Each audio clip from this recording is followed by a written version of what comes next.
င်္ဂလာပါရှင်ကျမတို့ရဲ့ဒီမိုမြန်မာ channel လေးကနေပြီးတော့နောက်ဆုံးကြားသိထားတဲ့သတင်းတွေကိုကောင်းနှုတ်တင်ဆက်ပေးသွားပါတော့မယ်။တိုင်းပြည်မှာကုန်သွယ်ရေးပို့ငွေအမေရိကန်ဒေါ်လာ2ဘီလီယံကျော်ရှိနေပေမဲ့ပြည်ပထွက်သူများများပြားနေခြင်းနဲ့ပြည်ပမှပစ္စည်းများတရားမဝင်တင်သွင်းနေ၍နိုင်ငံခြားငွေလိုငွေပြဈေးနှုန်းတက်နေတယ်လို့မင်းအောင်လှိုင်ပြောပြန်ဆိုတဲ့သတင်းကိုတင်ဆက်ပေးပါမယ်။တိုင်းပြည်မှာကုန်သွယ်ရေးပို့ငွေအမေရိကန်ဒေါ်လာ2ဘီလီယံကျော်ရှိနေပေမဲ့ပြည်ပထွက်သူများများပြားနေခြင်းနဲ့ပြည်ပမှပစ္စည်းများတရားမဝင်မှာယူတင်သွင်းနေခြင်းတို့ကြောင့်နိုင်ငံခြားငွေသုံးစွဲမှုများပြားက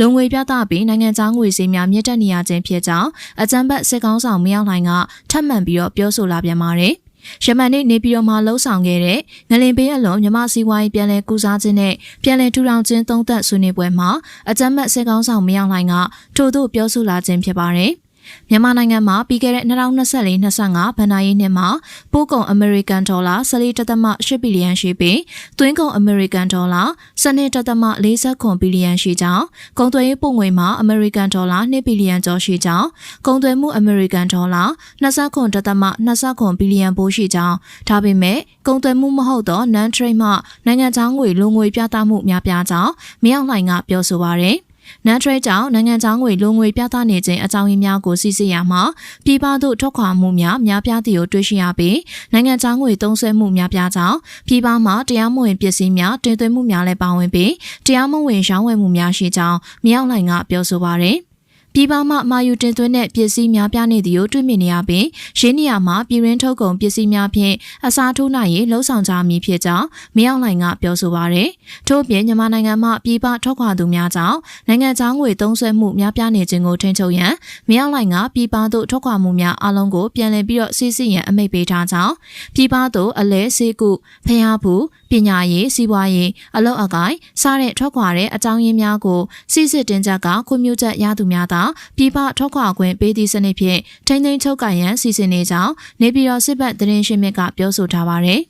ဆက်လက်ပြီးတော့တင်ဆက်ပေးခြင်းတဲ့တင်ကတော့ဆီယနာရှင်များတပ်ဆိုးမရှိရန်တော်လိုင်းတိုက်ပွဲအောင်မြင်အောင်ဆက်လက်တိုက်ပွဲဝင်ကြရန် KNDF ဒုစစ်ဦးစီးချုပ်မာဝီကတိုက်တွန်းနေဆိုတဲ့တင်ကိုတင်ဆက်ပေးပါမယ်။ဆီယနာရှင်များတပ်ဆိုးမရှိရန်တော်လိုင်းတိုက်ပွဲကိုအောင်မြင်အောင်ကြကုတ်ကြကဲဆက်လက်တိုက်ပွဲဝင်ကြရန် KNI အမျိုးသားများကာကွယ်တပ် KNDF ဒုစစ်ဦးစီးချုပ်မာဝီက KNDF တူထောင်ခြင်း၄နှစ်ပြည့်မှာသတင်းစကားတိုက်တွန်းထားပါရယ်။အာနာသိန်းစစ်တပ်ကိုလက်နက်ကင်တော်လှန်ရန်2021မေလ31ရက်နေ့မှာကရင်အမျိုးသားများကာကွယ်တပ် KNDF ကိုစတင်ပြီးတော့ဖွဲ့စည်းခဲ့ခြင်းဖြစ်ပါတယ်။ကျွန်တော်တို့မှာအခက်အခဲပေါင်းများစွာဆက်လက်ပြီးတော့ရင်ဆိုင်ကြဖို့လည်းရှိတယ်။ဒါပေမဲ့ဆီယနာရှင်တွေတပ်ဆိုးရှင်နေတဲ့၍ကျွန်တော်တို့ပြည်သူလူထုနဲ့ကျွန်တော်တို့ကဘယ်တော့မှကောင်းကောင်းမွန်မွန်ငြိမ်ငြိမ်ချမ်း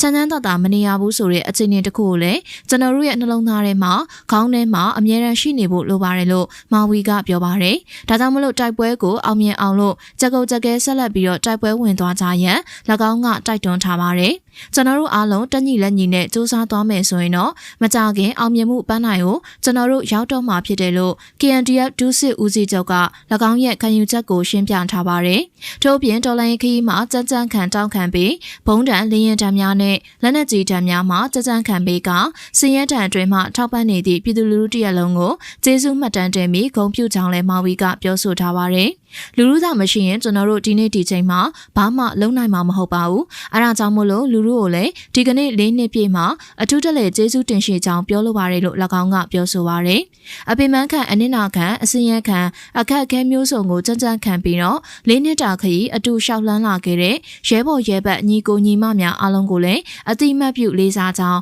၎င်းကဆက်ပြီးတော့ပြောပါရယ်။တိတ်မကြခင်ကာလတွေမှာရောက်ရှိလာတော့မဲ့ကာလတွေမှာကျွန်တော်တို့ဟာလက်ထဲမှာဂန်းနေကင်ထားတာမဟုတ်ပဲနဲ့ပန်းနေကင်ထားပြီးတော့ကျွန်တော်တို့တိုင်းပြည်တစ်ခုလူမှုအတိုင်းဝိုင်းတစ်ခုမှာကျွန်တော်တို့ပြန်ဆောင်ကြမယ်လို့ KNDF ဒုစစ်ဦးစီးချုပ်ကသတင်းစကားပါပါတယ်။အာနာသိန်းစစ်တပ်တော်လှန်ရာမှာအားကောင်းတဲ့ KNDF အပါအဝင် KNI တပ်ပေါင်းစုကြောင့် KNI ပြည်နယ်တွင်စစ်ကောင်စီရဲ့တပ်မ66ပြုတ်ခဲ့ရပြီးတပ်မမှုများအပြောင်းလဲရှိခဲ့ပါတယ်။ထို့ပြင်အရှိအလဲပိုင်းတိုင်းစစ်ဌာနချုပ်ရန်လာခါမှတရင်များပါဝင်တပ်မ55 66 89 69နဲ့22စားတဲ့တပ်မများစွာကိုကရင်နီတိုက်ပွဲများသို့စစ်ကောင်စီကအားဖြည့်ခဲ့ရပါတယ်။စစ်ကောင်စီရဲ့လေရင်သုံးစီးကိုပါပြစ်ချထားနိုင်ပြီးတိုက်လေရင်မှုဗိုလ်မှုခိုင်တက်မှုကိုပါလက်ရဖမ်းမိခဲ့ပါတယ်။ KNDF မှာဖြူဟာ9ခုနဲ့တရင်35ခုထိရှိလာပြီးတပ်ဖွဲ့ဝင်အင်အား1000ထက်မနည်းရှိကြောင်းသိရပါတယ်။ လေးနှစ်ပြည့် KNDF အတွက် AA TNL နဲ့ MNDAA ညီနောင်မဟာမိတ်၃ဘွဲ့ပါဝင်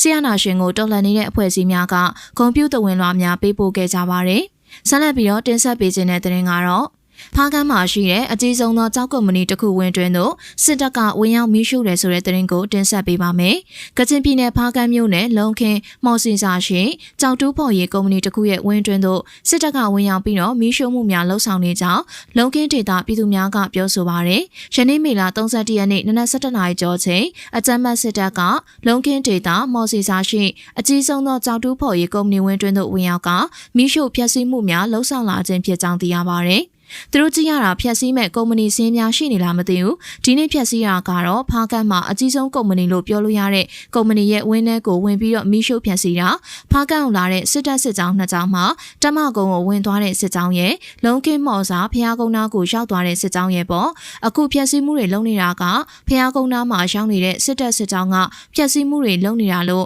ဖားကန်းဒေသသတင်းရှင်မြစ်ကပြောဆိုပါရယ်အကြမ်းဖက်စစ်တပ်ကဖားကန်းသို့စစ်ရာ600ကျော်ဖြင့်စစ်ကြောင်းများခွဲ၍ထိုးစစ်ဆင်ခဲ့ပြီးလမ်းတစ်လျှောက်တိုက်ပွဲများဖြစ်ပွားခဲ့ကြောင်းစစ်တပ်ကလည်း၎င်းတို့ဖျက်ဆီးလာရာလမ်းတစ်လျှောက်မှာအရသာပြည်သူတွေကိုဖမ်းဆီးတပ်ဖြတ်ခြင်းများလှုံ့ဆော်ခဲ့ပြီးတော့လုံခင်းမှပြည်သူ9ဦးထပ်မံတပ်ဖြတ်ခံခဲ့ရကြောင်းသိရပါရယ်ဆက်လက်ပြီးတော့တင်ဆက်ပေးခြင်းတဲ့တင်ကတော့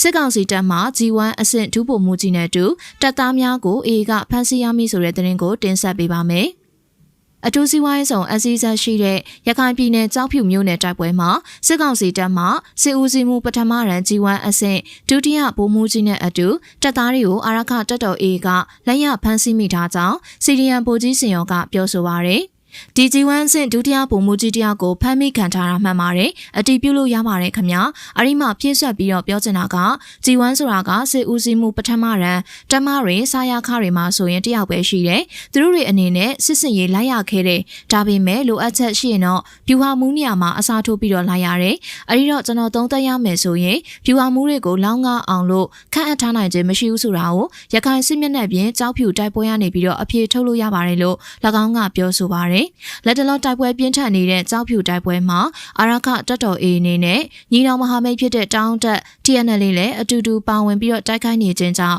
တိုက်ပွဲအရှိန်ကိုမြင့်တက်လာကြောင်းဗိုလ်ကြီးစင်ရောကအမှတ်ချက်ပေးထားပါတယ်စစ်ကောင်စီတပ်မှတိုင်းစစ်ဦးစီးမှုပထမရန်ဒုတိယဗိုလ်မှူးကြီးကျော်လင်းကြိုင်ပါဝင်စစ်တုံးမှန်အများပြားကိုယမန်နေ့မေလ30ရက်ကမင်းတပ်တောင်ကျေးရွာအနီးတိုက်ပွဲတွင်အာရခတပ်တော် AA ကလက်ရဖမ်းမိကြောင်းယနေ့နက်နက်ပိုင်းမှာဖော်ပြထားပါတယ်လက်ရှိကြောက်ဖြူရန်ကုန်ကားလန်မင်းတပ်တောင်ကျေးရွာအနီးရဲတပ်ရင်32ဂုံးချုံရွာအနီးရှိခမာယ943နဲ့တညာဝရီရဲတပ်ဌာနချုပ်သို့တွားသည့်လမ်းခွဲတစ်ပုတ်တောင်ကျေးရွာအနီးတို့တွင်တိုက်ပွဲပြင်းထန်နေပြီးစစ်ရေးတင်းမာနေကြောင်းကြောက်ဖြူမြို့ကန်တူကပြောဆိုပါရယ်ဒီနေ့မနက်ထိပြစ်နေကြတဲ့လမ်းခွဲမှာဖြစ်နေတာတစ်ပုတ်တောင်လမ်းခွဲဟိုနေ့ကမေလ29ရက်နေ့ကပြန်ဖြစ်တာအေဘက်ကလည်းလက်နက်ကြီးတွေနဲ့ပြစ်နေတာစစ်တပ်ဘက်ကလည်းလေရင်အမြောက်တွေနဲ့ပြစ်နေတာပါရာမော်တာဆက်တက်လေကြီးတွေလည်းညဘက်ပြန်တန်းနေတယ်လို့၎င်းကပြောပါရယ်ပြီးခဲ့တဲ့မေလ29ရက်နေ့ကလည်းကြောက်ဖြူသို့အင်အားလာပြီးတော့ဖြည့်တင်းတဲ့တပ်မ17မှပြူဟာမှုနဲ့ဒေသအခြေဆိုင်ခမာယ943မှဘိုးကြီးတအူအေးရဲ့လက်ဖြောက်တပ်မှစနိုက်ပါဖြင့်ပစ်ခတ်မှုကြောင့်သေဆုံးသွားခဲ့ပြီးတော့ပြူဟာမှုရဲ့အလောင်းကိုရန်ကုန်သို့လင်းရင်ဖြင့်တည်ဆောင်သွားကြောင်းရခိုင်သတင်းဌာနများမှဖော်ပြထားပါတယ်။ကြောက်ဖြူမျိုးနယ်တွင်အာရခတပ်တော်ကသိမ်းပိုင်ထားတဲ့မင်းတပ်တောင်ကျေးရွာရှိကာကင်းစခန်းငယ်များနဲ့စက်မှုလက်မှုသိမ်းပိုင်တင်နန်းကျောင်းရှိစစ်ကောင်စီစခန်းတို့ကိုလည်းယနေ့ရက်ထိစစ်ကောင်စီကလေကြောင်းမှတိုက်ခိုက်ပြီးပြန်လည်ရယူရန်ကြိုးပမ်းနေဆဲဖြစ်ကြောင်းစီးသတင်းရှင်မြစ်နဲ့ဒေသခံများထံမှသိရပါတယ်။ကြောက်ဖြူမျိုးနယ်သို့2025ခုနှစ်ဖေဖော်ဝါရီလမှစတင်၍စစ်ကောင်စီတပ်သားများအင်အားရာချီဖြည့်တင်းနေသည်မှာ3ကြိမ်ထက်မနည်းရှိနေပြီးတော့အထိကအကြဆုံးတွေများနေကြောင်းစီးသတင်းရှင်မြစ်များကဆိုထားပါတယ်။ကြောက်ဖြူမျိုးနယ်တွင်စစ်ကောင်စီရဲ့တညာဝရီရေတပ်ဌာနချုပ်ကြောက်တလုံးဖျားနီးရှိခမာယ94နဲ့ဂုံးချရွာနီးရှိခမာယ943ခလာယ34မြို့နီးရှိအမှတ်32ရဲတပ်ရင်းနဲ့တောင်မော်ကြီးရေတပ်ဌာနခွဲတို့တည်ရှိပါတယ်။အာရခတပ်တော်နေနဲ့ရခိုင်ပြည်နယ်တွင်နာပါခတိုင်းစစ်ဌာနချုပ်အပါအဝင်မြို့14မြို့ကိုသိမ်းပိုက်ထိန်းချုပ်ထားပြီးပင်လယ်ကမ်းရိုးတန်းဒေသတွေဖြစ်တဲ့စစ်တွေကြောက်ဖြူမန်အောင်စတဲ့နောက်ဆုံးလက်ကျန်3မြို့ကိုသိမ်းပိုက်ဖို့အတွက်ကြိုးပမ်းနေပါတယ်။ဟုတ်ကဲ့ပါဒါကတော့ဒီမိုညမာနေပြီးတော့နောက်ဆုံးရသတင်းတွေကိုစူးစီးတင်ဆက်ပေးသွားတာပါ။နောက်ဆင့်အားပေးခဲ့ကြတဲ့အတွက်ကျေးဇူးတင်ပါတယ်ရှင်။နောက်ထပ်သတင်းတူများနဲ့တူပြန်လာခဲ့ပါမယ်ရှင်။